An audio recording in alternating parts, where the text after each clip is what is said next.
Silver just crossed $100 for the first time in human history, and as I'm recording this, it's already at 115, so that's a 55% move in less than 4 weeks. The fastest monthly gain since the Hunt brothers attempted to corner the market in December 1979. And while CNBC is calling this a speculative bubble and telling you to take profits, I'm going to show you why $100 wasn't the top. It wasn't even the middle. $100 was the moment the paper market finally admitted what physical buyers have known for 18 months. There isn't enough silver. This isn't about silver investors making money. This is about a 40-year system of paper promises finally breaking. This is about banks that sold metal they never had. This is about the Federal Reserve watching a crisis unfold that they have no tools to stop. And by the end of this video, you'll understand exactly why Jerome Powell is trapped, why his term ending in May changes nothing, and what that means for the dollar, for the banking system, and for anyone still holding their savings in a currency backed by nothing but debt. 6 months ago on this channel, I told you silver was going to $80 before the mainstream even acknowledged the supply deficit. That call is now up over 40%. Today I'm going to show you the 3 specific events that broke the paper silver market in January 2026. I'm going to show you the COMEX delivery data that proves the system is fracturing. I'm going to give you the exact price targets based on historical supply squeezes.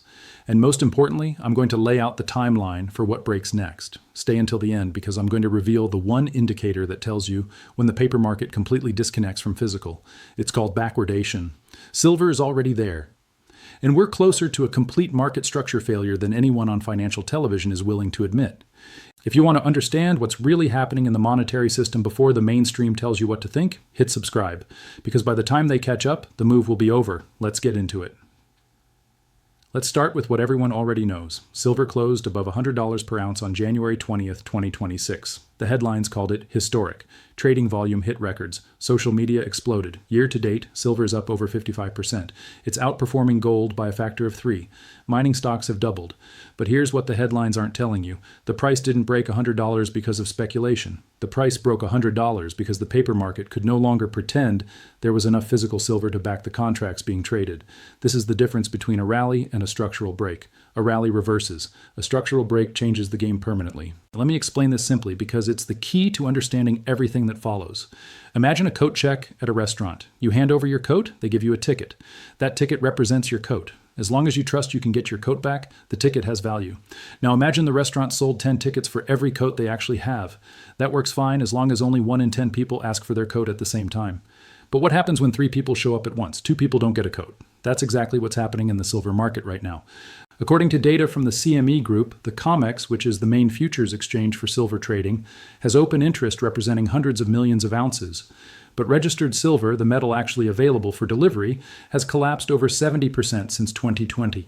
Between early and mid-January 2026, in just 7 trading days, 33.45 million ounces of silver were physically withdrawn from COMEX vaults for delivery.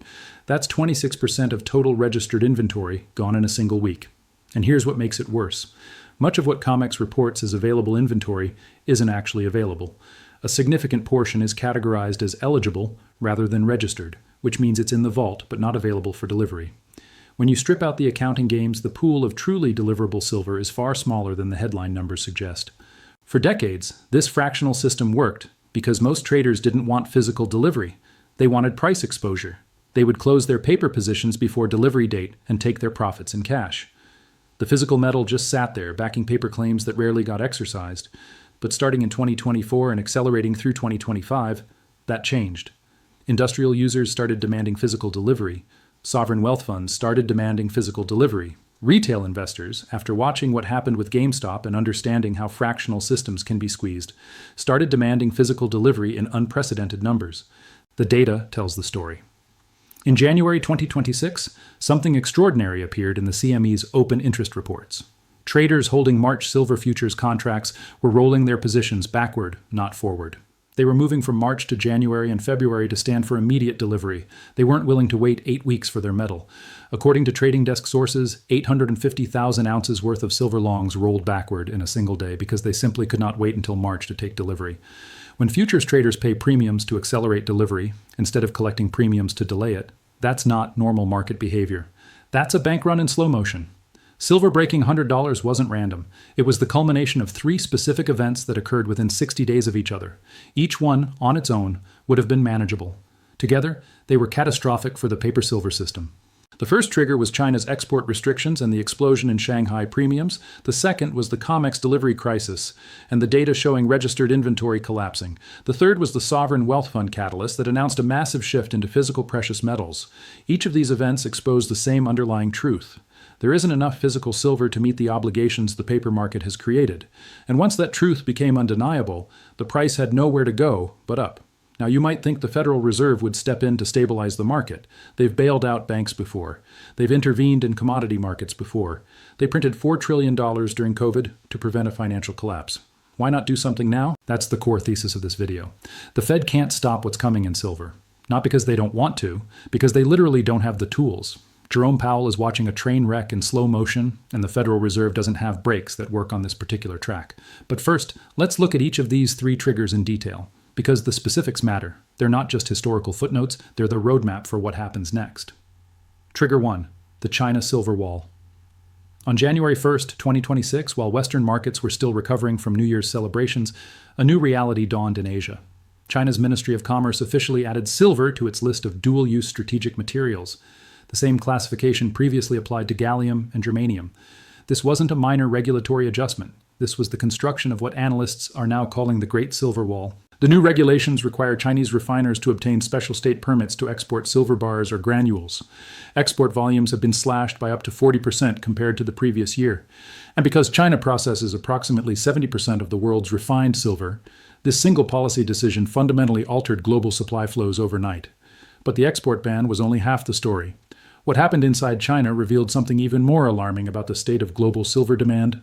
China's only pure-play silver fund, the UBS SDIC Silver Futures Fund, has been halting trading repeatedly since early December. The fund's premium over its net asset value exploded to 68% at one point, and even after regulatory intervention, it's still trading at a 36% premium as of this week. The fund manager has issued near-daily risk warnings. They've imposed subscription limits of just 100 yuan per investor. They've suspended new share issuance entirely. Why? Because they cannot source enough physical silver to back new investments. When you can't buy a silver ETF in the world's largest silver-consuming nation because there isn't enough metal available, that's not a supply chain hiccup. That's structural failure. And the premium data tells you everything you need to know about what's really happening. China's benchmark silver price on the Shanghai Gold Exchange has been trading at a $15 to $17 per ounce premium over London prices. In a functioning market, arbitrage eliminates price differences within seconds. Traders buy cheap in one market, sell expensive in another, pocket the difference, and prices converge. That's market making 101. But when Shanghai is paying 15% more than London for the same metal, and the gap persists for weeks, it means the arbitrage mechanism has broken down. Either the metal can't move between markets, or there isn't enough metal to move. In this case, it's both. Chinese industrial demand, driven by solar panel manufacturing that now consumes over 25% of global silver production, has drained Asian supply. Silver that would normally flow to Western markets is staying in Asia, and with export restrictions now in place, that supply isn't coming back. Trigger 2. The COMEX delivery crisis. If China drained the East, COMEX exposed the West. Here's how silver delivery is supposed to work on the world's largest commodity exchange. You hold a futures contract. You want physical silver. You give notice during the delivery window. The exchange matches you with a seller who has registered silver in an approved vault. Ownership transfers. You can take the metal or leave it stored. Simple, transparent, reliable. At least that's how it's supposed to work. In January 2026, standing for delivery on COMEX silver contracts hit levels that made exchange administrators nervous. The data from January 7th alone shows 1,624 contracts representing 8.1 million ounces received delivery notices. JP Morgan issued 99% of those deliveries. One bank delivering nearly all the silver to numerous receivers scrambling to take possession. But here's what made January different from every previous delivery period. Despite those 8.1 million ounces being delivered, open interest in the January contract actually increased the same day. Buyers were stepping into the COMEX futures market not to speculate on price, not to hedge commercial exposure, but to use it as a physical delivery mechanism for immediate acquisition. The March contract told an even more disturbing story. Traders began rolling positions backward from March to January and February, paying premiums to accelerate delivery rather than collecting premiums to delay it. In a single trading session, 850,000 ounces worth of silver longs moved forward because holders simply could not wait until March to stand for delivery. This is not normal market behavior. This is the behavior you see when participants no longer trust that metal will be available later, and the inventory data explains why. Between early and mid-January, 33.45 million ounces of silver were physically withdrawn from COMEX vaults in just 7 trading days. That represents 26% of total registered inventory disappearing in a single week, not ownership transfers within the vault, actual metal leaving the building. The COMEX responded the way fractional systems always respond when facing a run. They converted eligible silver to registered silver, shuffling accounting categories to make inventory numbers look better. They offered cash premiums to holders willing to accept settlement in dollars rather than metal. Sources on trading desks report premiums of 10% or more being offered to walk away from delivery claims. But the most telling indicator isn't in the delivery reports, it's in the price structure itself. Silver is now in backwardation.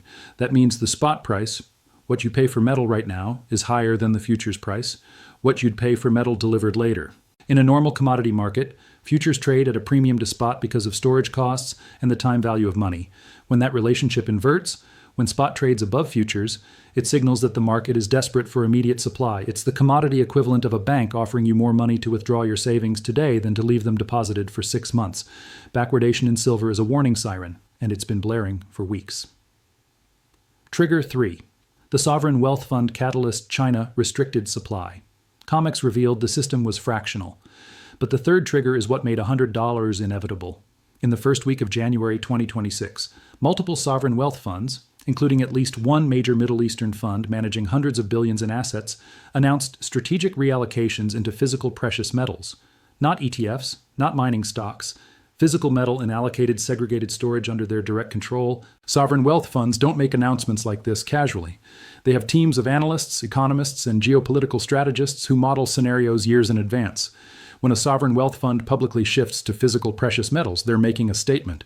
They're saying they don't trust paper claims. They don't trust Western bank custody. They want metal they can touch, verify, and control. The scale of these allocations is difficult to overstate. Even a 2% reallocation from a $500 billion fund represents $10 billion in purchasing power. At $100 per ounce, that's 100 million ounces of silver demand from a single institution. Global annual mine production is only about 820 million ounces, and multiple funds are moving simultaneously. Within 2 weeks of these announcements, silver broke $100. The sovereign funds weren't the only buyers. Their announcements triggered copycat behavior from institutional investors who had been waiting on the sidelines, unsure whether the silver thesis was real or speculation. Now they had their answer. The smart money was moving. Central banks have been accumulating gold for 3 consecutive years at over 1,000 tons annually. Russia announced a multi-year plan to add $535 million in silver to its reserves, the first major central bank to openly accumulate silver in the modern era. The signal is unmistakable. Nation-states are diversifying away from dollar-denominated assets into hard money. So let's put this together. China drained supply and erected export barriers. COMEX proved the paper market is leveraged far beyond physical backing. Sovereign wealth funds signaled that the largest pools of capital on Earth no longer trust the system. These 3 triggers created $100 silver. But the question everyone is now asking is whether the Federal Reserve can stop this. Can they intervene the way they intervened in 2008? The way they intervened in 2020? Can Jerome Powell pull another rabbit out of his hat? The answer is no. And understanding why requires understanding exactly what tools the Fed has and why none of them work on this particular problem. Let's be precise about what the Federal Reserve can and cannot do. The Fed controls monetary policy. They can raise or lower interest rates. They can buy and sell treasury bonds through quantitative easing. They can provide emergency lending to banks through the discount window. They can act as lender of last resort when financial institutions face liquidity crises. They can, quite literally, create dollars from nothing. That's their superpower. And these tools work for financial crises. In 2008, when the banking system froze because nobody trusted mortgage-backed securities, the Fed flooded banks with liquidity. They bought toxic assets. They backstopped money market funds. They created trillions of dollars and injected them into the financial system to prevent collapse. In 2020, when COVID shut down the global economy, they did it again. $4 trillion in asset purchases, 0 interest rates, unlimited repo facilities. When the crisis is about dollar liquidity, the Fed can solve it by creating more dollars. But here's the problem with silver, and this is the most important sentence in this entire video. The Fed can print dollars, they cannot print silver. When the crisis is about physical scarcity, when there literally isn't enough metal to meet contractual obligations, printing more dollars doesn't help. In fact, it makes the problem worse. because every dollar you print dilutes the purchasing power of existing dollars, which drives more people to seek hard assets, which increases demand for the scarce commodity you're trying to suppress. The Fed's main tool, money creation, is not just ineffective against a silver shortage, it's actively counterproductive. But they have other options, right? Let's examine each one and understand why none of them can stop what's happening. Option 1, interest rate manipulation. In 1980, when the Hunt brothers were squeezing silver and gold was threatening the dollar's credibility, Paul Volcker raised interest rates to 20%. He crushed commodity speculation by making it prohibitively expensive to hold anything other than treasury bills. Silver crashed from $50 to $10. The dollar was saved. Couldn't Jerome Powell do the same thing? No. And the math explains why. In 1980, total U.S. government debt was approximately $900 billion. Today, it's over $36 trillion. The interest payments on that debt are already exceeding $1 trillion per year at current rates. If the Fed raised rates to even 8%, let alone 20%, the interest expense would consume the entire federal budget. The government would have to choose between paying bondholders and paying for Social Security, Medicare, and national defense. Volcker could raise rates because government debt was manageable. Powell cannot raise rates without triggering a sovereign debt crisis. This tool is off the table. Option 2, direct market intervention. Could the Fed intervene directly in the silver market, sell physical silver to push the price down? This is where it gets embarrassing. The United States hasn't had a strategic silver reserve since 2002. The Defense National Stockpile sold off the last of its holdings over 20 years ago. The Fed doesn't have silver. The Treasury doesn't have silver. The U.S. government doesn't have silver. Even if they did, the scale required to meaningfully suppress prices is enormous. Global silver demand exceeds 1.2 billion ounces per year. To make a dent in this market, you'd need to supply hundreds of millions of ounces. China has been accumulating, Russia has been accumulating, India has been accumulating. The United States sold its reserves 2 decades ago. In terms of physical metal, America is bringing a water pistol to a naval battle. Direct intervention requires metal you control. The Fed controls dollars, not metal. This option doesn't exist. Option 3, regulatory manipulation. Here's the one option that technically could work in the short term. The CFTC could increase margin requirements so high that only the largest institutions can afford to hold silver contracts. They already did this. In late December, the CME raised silver margins by over $25,000 per contract. It triggered a brief 15% paper price decline, and then silver resumed its march higher. COMEX could ban new long positions the way they did during the Hunt brothers squeeze in 1980 with Silver Rule 7. They could force cash settlement instead of physical delivery, telling contract holders they're getting dollars instead of metal whether they like it or not. All of this is possible, and if silver goes high enough, they'll probably do it. But here's what happens when regulators manipulate rules to save short sellers. First, it destroys confidence in U.S. commodity markets. International participants migrate to Shanghai, Dubai, or Singapore, exchanges that don't change rules when domestic banks start losing. The COMEX paper price becomes irrelevant because serious buyers trade elsewhere. Second, it confirms to everyone that physical metal is more valuable than paper claims. When the exchange openly admits they can't deliver physical, premiums for actual metal explode. The gap between paper price and real price widens into a chasm. Third, it accelerates de-dollarization. If the rules can change whenever American banks face losses, why would any foreign central bank, sovereign wealth fund, or multinational corporation trust dollar-denominated contracts? Regulatory manipulation might cap the paper price temporarily, but it would accelerate the very trends undermining the dollar's role as the global reserve currency. It's a Pyrrhic victory that destroys the village to save it. The real reason Powell is powerless. So let's synthesize this. The Fed can't raise rates without bankrupting the government. They can't sell silver they don't have. And if they manipulate regulations, they accelerate the collapse of confidence in the dollar system they're trying to protect. This is the first major commodity crisis in modern history where the Fed's tools are not just insufficient, they're irrelevant. In 2008, the problem was dollar liquidity. The Fed could solve that. In 2020, the problem was dollar liquidity. The Fed could solve that. In 2026, the problem is physical scarcity. The Fed cannot solve that. You cannot print your way out of a shortage. You cannot create silver with a keystroke. You cannot force the earth to yield more metal because your banking system made promises it can't keep. Jerome Powell is watching a slow-motion train wreck. And the Federal Reserve doesn't have brakes that work on this track. Now that we understand why the Fed is powerless, the question becomes, what happens next? Here's the timeline. Based on historical patterns and current market data, here's the most likely sequence of events as this crisis unfolds. I'm not predicting exact dates because markets are complex and human behavior is unpredictable. But I can show you the phases, what to watch for in each one, and how to recognize when we've moved from one stage to the next. Phase 1. the paper-physical divergence, now through Q1 2026. This is the phase we're currently in. I call it paper-physical divergence because the price you see quoted on financial websites is becoming increasingly disconnected from the price you'd actually pay to get silver in your hands. Historically, paper silver traded at a slight premium to physical because paper was more liquid and convenient. You could buy and sell futures contracts instantly without worrying about storage, insurance, or transportation. That convenience commanded a small price advantage. That relationship has now inverted. Physical silver commands significant premiums over paper. Retail dealers are charging 25% to 40% over spot for coins and bars. Industrial users are paying double-digit premiums for guaranteed delivery. China's domestic silver price is running $15 to $17 above London's benchmark. The paper price and the physical market are decoupling in real time. The signal that we're transitioning to phase 2 is when physical premiums consistently exceed 50% over spot price. Right now, we're seeing 30% to 40% in retail markets and higher for industrial delivery. The gap is widening weekly. When it crosses 50% and stays there, the paper benchmark becomes meaningless for anyone who actually needs metal. During this phase, something else critical is happening. The silver market is in backwardation. Spot prices are higher than futures prices.